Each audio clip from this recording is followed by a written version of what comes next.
Unitarian Universalism allowed me to escape the demoralizing moralizing that sometimes is heard in some houses of worship in this country and abroad. And Unitarian Universalism enabled me to hold all the complex feelings that I have.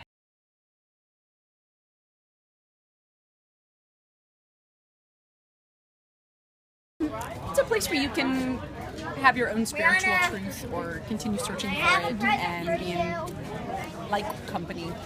There are Catholics here and Jews here and Muslims here and Christians here and non-Christians and atheists and, you know, anybody who just wants sort of a spiritual home, but not necessarily a lot of the dogma and doctrine. Yeah.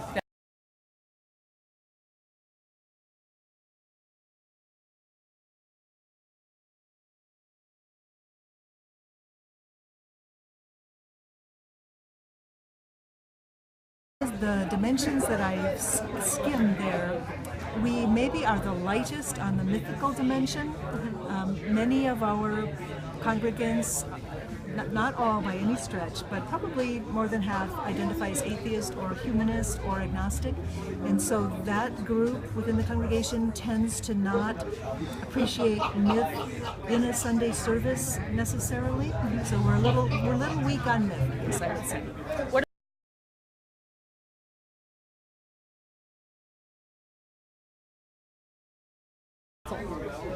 I think Unitarian Universalists really affirm what we call the free and responsible search for truth and meaning, where free search means that anything is open for considering for its possibilities and wisdom and compassion. The responsible part means we value congregational life and acting in conjunction with other people.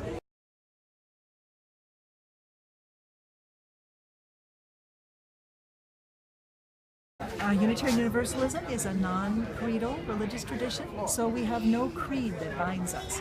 And that means that there's nothing that we recite, there's nothing that people have to affirm they believe when they join our congregation formally. At some services, there will be what we call an affirmation of faith. That tends to be pretty simple and often says something like, so that is supposed to be on. Love is the doctrine of this congregation and service is its prayer. Something simple like that.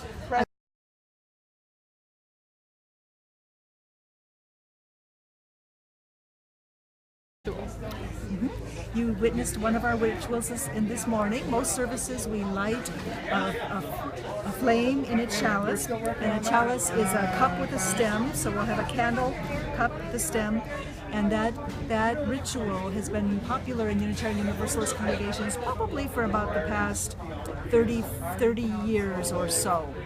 It dates back to the World War II era, but it's been more popular just in the last 30 years.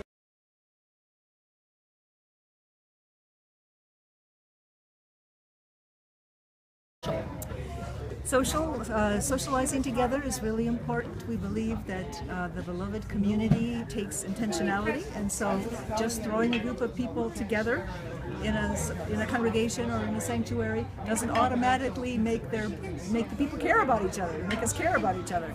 And so socializing facilitates some of that caring as we get to know each other and to be known by others.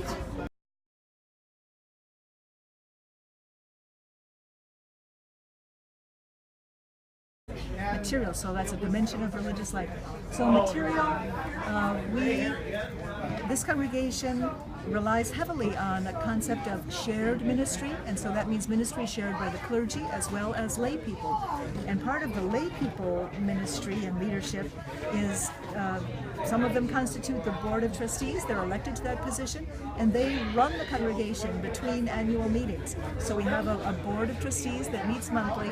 They make all sorts of decisions about stewardship, about the financial aspects of the congregation, about maintaining our building and our grounds and our space.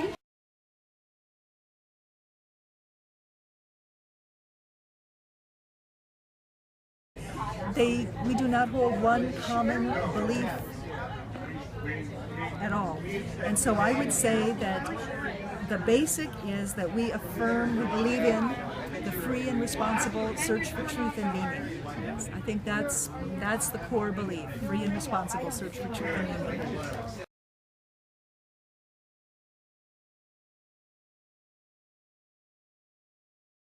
I would say most people who are Unitarian Universalists do not believe in a supernatural power. Some supernatural power having influence in our lives. We believe various different religious beliefs. Some people say that God is within us, and some UUs say they don't believe there is a God. But basically, we don't, I would say, don't believe in supernatural power. But not, that's not for all. We're kind of a loosely knit group.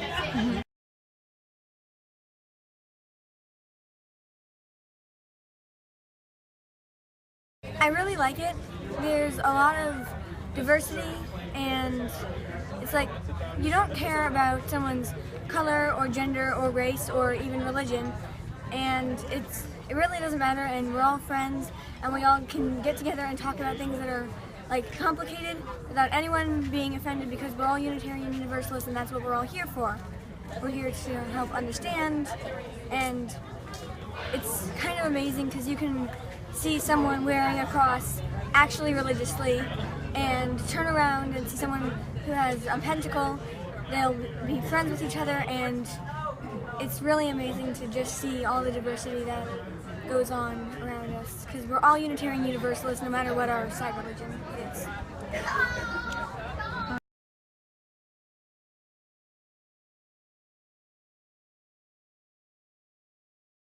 Here. I find it very uplifting, very warm, very friendly. It's someplace I look forward to coming to every week. It's someplace that, for me, feeds my need for some kind of a spiritual community, I guess. But again, without being, must-haves and do's and don'ts. Okay.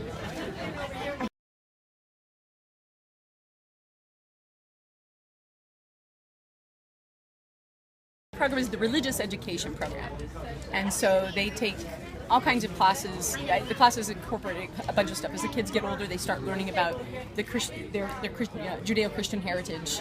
So they learn the Bible stories and the idea of morals behind them and things like this. They also explore Buddhism a little bit and different aspects of other people's faiths. And then as they get older, they learn more about kind of what the structure and organization of the UU organization is and what it means to be a member of this. Insofar as we don't have a creed, what does it mean to be here?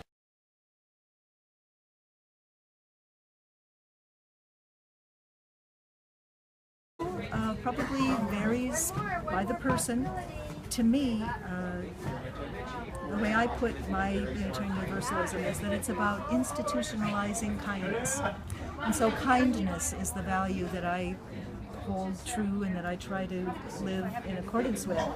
And then that verb institutionalize kindness means that we also recognize that there are institutional structures of oppression out there that need changing. So that, for example, it's not just that I might be prejudiced as a person, I might participate in a structure that's racist or heterosexist or ageist or some other oppressive form, and that structure also needs changing. So, but again, institutionalizing kindness is my view of what we're about.